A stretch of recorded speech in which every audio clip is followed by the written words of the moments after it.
चंद्रपुर में CDCC bank भर्ती में धांधली के आरोप को लेकर बड़ा विरोध जारी है। पिछड़ा वर्ग, एससी, एसटी और ओबीसी संगठनों ने जिला कलेक्टर कार्यालय तक भव्य मोर्चा निकाला। आमरण अनशन पर बैठे रमेश कलबंदे और मनोज पोतराजे ने भर्ती प्रक्रिया रद्द करने की मांग की है। मी सुद्धा एक बेरोजगार तरुण आहे आणि नोकरीच्या शोधामध्ये सातत्याने होतो आणि एक अपेक्षा होती पुढे तर सरकार नोकऱ्या काढत नाही आणि जर नोकऱ्या काढल्या तरी पण माझ्यासारख्या बेरोजगार तरुणाला अशा पद्धतीचा जो फटका आहे, जे अपारदर्शक भरती आहे, म्हणजे माझा नागपूरला पेपर होता। नागपूरला पेपर असताना ज्यावेळेस मी बरोबर उत्तर टिक करायचो आणि थोड्या वेळाने परत त्या प्रश्नावर जायचो तेव्हा ते उत्तर चुकीचं राहायचं। मी तक्रार केल्याच्या नंतर ते वैसे होता है, सिस्टम में वैसा है, मग रिपोर्टिंग करून तो दिवस रद्द केला, पण त्याच्यावर कुठलीही या पद्धतीची कारवाई झालेली नाही। आणि पुढे कालांतराने माझे जे काही सवंगडी होते, मित्र होते आणि यांनी परीक्षा अशा पद्धतीने घेतली की जे गोरगरीब कष्टकरू लोक आहेत, कारण बेरोजगार आहे म्हणजे त्यांच्याकडे नक्कीच पैसा नाही आहे, तर त्यांनी चंद्रपूरच्या माणसाचं परभणीला सेंटर, परभणीच्या माणसाचं चंद्रपूरला सेंटर, म्हणजे जेणेकरून जे होतकरू गोरगरीब कष्टकरी लोकांचे पोरं आहेत ते परीक्षेपासून वंचित राहिलेले आहे। अनेक उदाहरणं अशी सुद्धा आहे की माझा एक मित्र आहे की त्या मित्राला 65 गुणसंख्या आहे। 65 गुणसंख्या असताना 57 वाल्या गुणसंख्येवाल्या पोराला इंटरव्ह्यू साठी बोलवलं आणि 65 वाल्याला बोलवलं नाही का बरं? तर हा काही प्रकार जो आहे, गैरव्यवहार प्रकार जो आहे, हा टळला पाहिजे।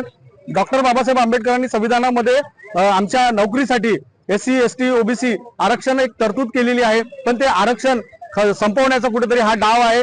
आणि एक समजत नाही की आम्ही जे लोकप्रतिनिधी निवडून देतो ते लोकप्रतिनिधी सुद्धा त्या आमरण मनोज पोतराजेचं एवढं आमरण उपोषण चाललेलं आहे, कालपासून त्यांनी पाणी सुद्धा बंद केलेलं आहे, तरी पण तिथे भेट जायला तयार नाही। म्हणजे कुठेतरी एक प्रश्नचिन्ह निर्माण झालेलं आहे। तर विरोधी पक्ष आणि सत्तेत असलेला पक्ष कुठे हे चोर मावशेरे भाव तर नाही आहे। त्याच्यामुळे प्रशासनानं या गोष्टीची दखल घ्यायला पाहिजे। काही असं म्हणणं आहे बँकेचे की कोर्टाने निर्देश दिले, पण प्रशासनाचं एवढं कर्तव्य आहे की कोर्टाला निर्देशनास आणून देणं की ही भरती घोटाळा भरती आहे, ही पारदर्शक पद्धतीने कुठलीही भरती झालेली नाही आहे, कुठलंही नियोजन नाही आहे, कुठलीही रेप्युटेड कंपनी नाही आहे आणि याच्यामुळे विद्यार्थ्याचं नुकसान झालेलं आहे। आज आमचा विद्यार्थी, तरुण विद्यार्थी हा देश सेवेसाठी कामात यायचा, तर आज आमचा विद्यार्थी हा फ्रस्ट्रेशन मध्ये जाऊन कुठेतरी देशीकडे जात आहे आणि आमचं सर्वात मोठं भारताचं हे नुकसान होत आहे। आणि हा या भरतीच्या माध्यमातून कुठेतरी संविधान संपवण्याचा कट कारस्थान आहे असं माझं वैयक्तिक मत आहे। जी बँकेमध्ये जे 360 पदाची नोकर भरती आहे, त्या नोकर भरतीमध्ये मोठ्या प्रमाणात भ्रष्टाचार झाला आणि मागासवर्गीयाचं आरक्षण डावललं। त्याच्यामुळे आरक्षण बचाव संघर्ष समितीच्या माध्यमातून आम्ही तिथे गेल्या 2 जानेवारी पासून उपोषण करतो आहोत। त्याच्यानंतर 16 जानेवारी पासून आमचे मनोज पोतराजे आमरण उपोषण करताय, रमेश काळपांडे आमरण उपोषण करताय आणि त्या दरम्यान राज्यातील अनेक जिल्ह्यातील जे विद्यार्थी ज्यांनी परीक्षा दिली ते परीक्षार्थी सुद्धा आमच्या त्या उपोषण मंडपाला भेट देऊन ते सांगतायत, ते पुरावे देत आहेत की हे सर्व नोकर भरती जी परीक्षा जी झाली आहे पूर्ण जे आहे चुकीच्या पद्धतीने झाली आहे, कारण त्याचे प्रश्न चुकीचे होते, त्याच्यानंतर काही प्रश्न बरोबर त्याचे उत्तर चुकीचे होते।